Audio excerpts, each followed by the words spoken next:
Xhanani propozon Bejaminit që të manipulojnë Esman në mënyrë që ajo kur të lindë, t'i marrin fëmijën dhe të arrisin si të tyrin. Për këtë arsye, ajo sugjeron që Esmaja dhe Misut të dërgohen në fshat, duke u dhënë disa para që të mos kundërshtojnë. Por Bejamin me një ton më të qetë e këshillon Xhananin të mos mendojë gjëra të tilla. Ai i thotë se është shumë i lumtur me praninë e saj pranë tij, dhe pse nuk kanë një fëmijë. Dhe kjo për te është më e rëndësishmja. Gjian dhe Harika qëndrojnë pranë Sametit, të shqetësuar për shëndetin e tij. Harika me lot në sy duke parë gjendjen e rëndë të babait, i kërkon Gjianit të mos e lërë vetëm dhe të qëndrojë gjithmonë pranë saj. Gjiani prekur nga fjalët e së motrës, e përqafon fort dhe i premton se nuk do ta braktisë kurrë, por do të jetë gjithmonë aty për të. Gjian mbledh familjarët dhe i njofton për gjendjen e rëndë shëndetësore të Sametit. Ai u propozon që të qëndrojnë pranë tij në spital me radhë, në mënyrë që Sameti të mos ndihet vetëm, por Hikmet nuk e mirëpret këtë vendim dhe shfaq pak kënaqësi.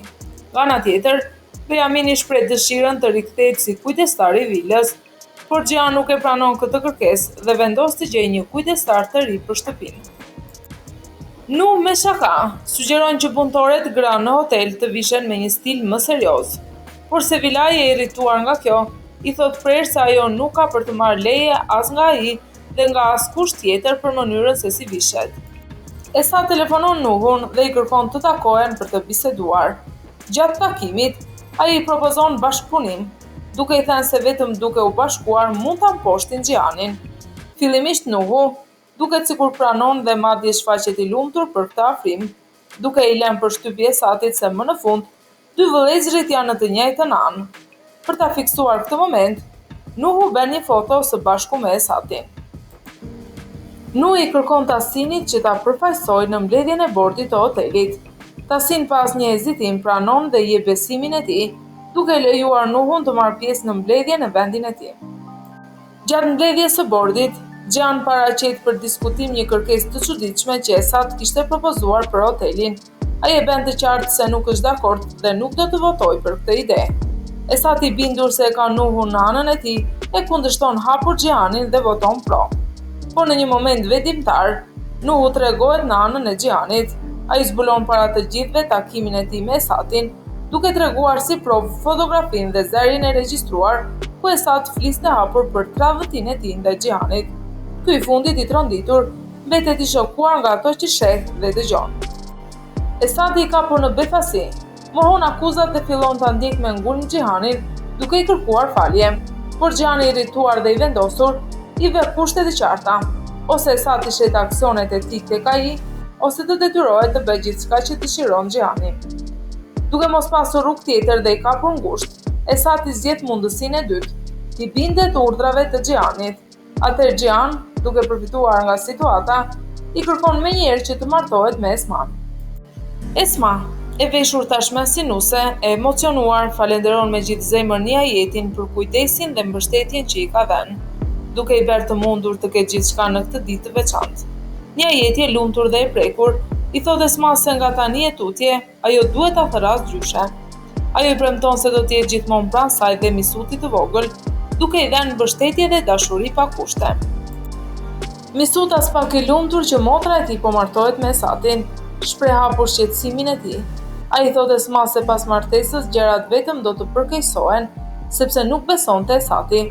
Por Esma, duke dashur ta qetësojë dhe ta mbajë pranë, i premton se do të jenë shumë të lumtur pas kësaj dhe nuk do të vuajnë më, duke i thënë shpresë vëllait të vogël.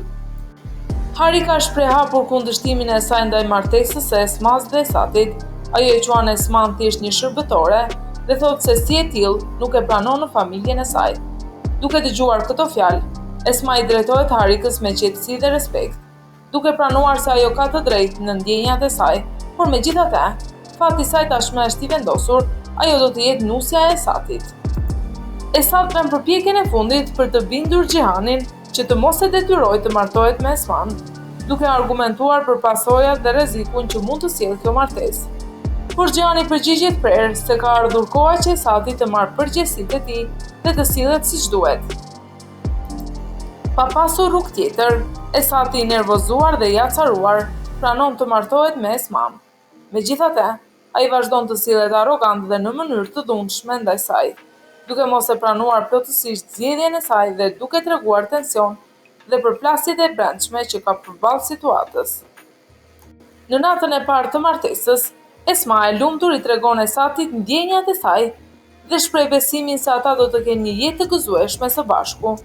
Megjithatë, për një moment, ai nuk e ndan të njëjtën ndjenjë dhe gjatë asaj nate, Esati largohet, duke lënë Esman të vetme në dhomën e tyre. Gjan telefonon me Lekun dhe i kërkon të takohen urgjentisht. Kur Melek shkon, Gjan ka përgatitur një darkë romantike dhe në një atmosferë të veçantë i propozon zyrtarisht të martohet me të, duke i shprehur dashurinë e tij të thellë. Melek e lumtur pranon dhe ata kalojnë një mbrëmje të bukur dhe romantike së bashku. Esma, tani si antare e familjes Shansalan, merr misutin dhe shkon të ulet me ta në tryezën e mëngjesit. Kjo gjë nuk i pëlqen as pak Hikmetit dhe veçanërisht Harikës, të cilat shfaqin pak kënaqësi. Nia jetë ndërhyn dhe del në mbrojtje të Esmas, duke i kërkuar të tjerëve të tregojnë respekt për të. Por Tasin ju ndërpret mëngjesin dhe i kërkon që të marrin sendet e tyre dhe të largohen nga vila, sepse ajo tani i përket atij. Ai u rrëfen se dikur nëna e tij ishte dëbuar nga vila në mënyrë mizore, duke treguar për rëndësinë që ka për të mbajë pronësinë dhe kontrollin mbi shtëpinë. Tasin pyet punojësit nëse duan të vazhdojnë punën në vilë apo preferojnë të largohen. Në të njëjtën kohë ai ka njoftuar shtypin që të shpërndajnë lajmin për marrjen e vilës, duke bërë të ditur se tani ajo është prona e tij dhe duke vendosur një qartësi publike mbi situatën.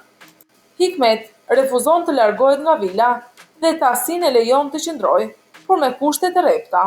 Ajo nuk mund t'i dalë përballë dhe ka në dispozicion vetëm dhomën e saj, pas një shërbim tjetër. Ndërkohë Gjani kërcënon Nuhun dhe Tasinin, duke u thënë se do të pendohen për veprimet e tyre. Sumru e lumtur dhe me krenari i kujton Hikmetit se dikur ajo ishte përjashtuar nga Sameti dhe ajo pas një cent në xhep. Ironia e fatit është se tani Sumru kthehet si zonja e shtëpisë për t'u marrë përsëri vilën, duke e vendosur në pozitë të pazakontë Hikmetin dhe të tjerët. Familja Shansalan, e dëbuar tashmë nga vila, zhvendoset në shtëpinë e pushimit. Esat ankohet për hapësirën e vogël dhe për faktin se tani ata duhet të kujdesen vetë për veten e tyre, pa shërbime apo komoditete nga të tjerët. Nuh takohet me gruan e Gërkanit në rrugë dhe i kërkon llogari përse ajo i kishte akuzuar Sumrun dhe Tasinin për zhdukjen e burrit të saj. Ajo i rrëfen se në fakt ishte Hikmeti që e kishte bindur të vepronte kështu dhe të bënte denoncimin në polici. Sevilaj takohet me Gjanin, i cili tregon se babai i saj tani ka ndrruar jetë, por për shkak të ngjarjeve të fundit nuk kishte mundur ta njoftonte më herët. Nga ana tjetër, Gjani rrëfen Sevilajt se ka vëllezër dhe nëse ajo dëshiron t'i njohë, ai do ta ndihmojë në këtë. Nuh, duke i parë rastësisht Sevilajin me Gjanin bashk, acarohet dhe fillon të bërtas. Duke e kërcënuar Gjanin që të qëndrojë larg, ai vepron dhunshëm ndaj Sevilajit, e cila e tronditur vendos të largohet. Pas kësaj, tensioni mes Nuhut dhe Gjanit shpërthen dhe të dy fillojnë të përplasen fizikisht. Gjan ka sjellë tashmë Sevilajin në shtëpinë e pushimit, por nuk përpiqet të telefonojë Esman për t'i mundësuar komunikimin me të.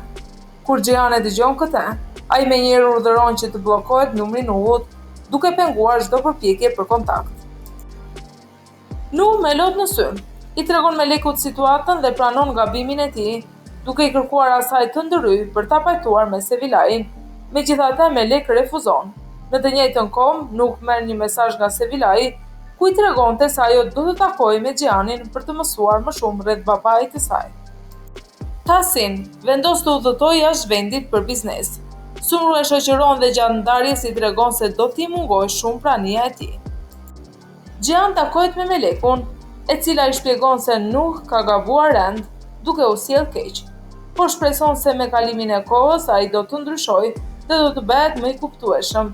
Për një moment, Gjani vendosur i kërkon Melekut të bëjë një zgjedhje, ose dashurinë e tyre, ose binjakun e saj Nuhun.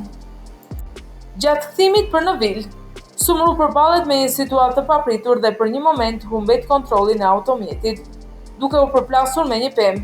Aksidenti lë shenjë dhe Hikmeti që ishte në ndjekje të saj e sheh ngjarjen. Kur sumrua e vetëdijshme për gjendjen e saj, i kërkon ndihmë. Hikmet largohet duke e lënë vetëm.